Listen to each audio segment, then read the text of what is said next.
دووەم گەورەترین کۆبوونەوەی موسڵمانان دوای حەج. وەکلای هەموو موسڵمانان ئاشکرایە حەجکردن پێنجەم پای ئیسلامە کە پێویست کراوە لەسەر هەر موسڵمانێک لە تەمەنیدا یەک جار فەریزەی حەجکردن بەجێ بگەێنێ، ئەویش بە مەرجی توانین. ئەگەر پرسیار لە موسڵمانێکی هەرێمی کوردستان یان عێراق یان باکووری ئەفریقا یان ڕۆژهەڵاتی ناوەڕاست بکەیت دەربارەی گەورەترین کۆبوونەوەی موسڵمانان لە جیهاندا، ئەوە بەبێ دوودڵی وەڵام دەداتەوە و دەڵێ حەج. یان پرسیاری ئەوە بکرێت و بوترێت ئەی دووەم گەورەترین کۆبوونەوەی موسڵمانان چییە؟ ئەوە کەمێک بیر دەکاتەوە و ڕەنگە بڵێ دیادی عاشورا کە لە کەربەلا لە عێراق بەڕێوە دەچێت.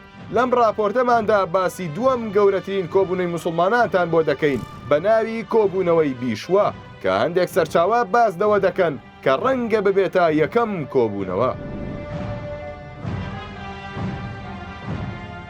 کۆبوونەوەی بیشوە دووەم گەورەترین کۆبوونەوەی موسڵمانانە لە وڵاتی بەنگلادیش کە لە مانگی یەکی هەموو ساڵێک بەڕێوە دەچێت. لەم کۆبوونەوەیە بۆ ماوەی 3 ڕۆژ بەردەوام دەبێت و ساڵانە بنزیکی 4 ملیۆن موسڵمان لەو کۆبوونەوەیدا بەشداری دەکەن. شوێنی کۆبوونەوەکە لە کەناری ڕووباری تۆراگ لە شاری تۆنگی کە دەکەوێتە باکووری داکای پایتەختی بەنگلادێش بەڕێوە دەچێت. هەموو ئەم وتارانەی کە لەم کۆبوونەوەیدا پێشکەش دەکرێن باسکردن لە بەهاکانی ئاینی ئیسلام و ئاشتی و هاوسەنگی و برایەتی و لە هەموو دوعاکانیشیاندا داوا لە خودایی گەورە دەکەن کە خوێن ڕشتن لە جیهاندا بوەستێت.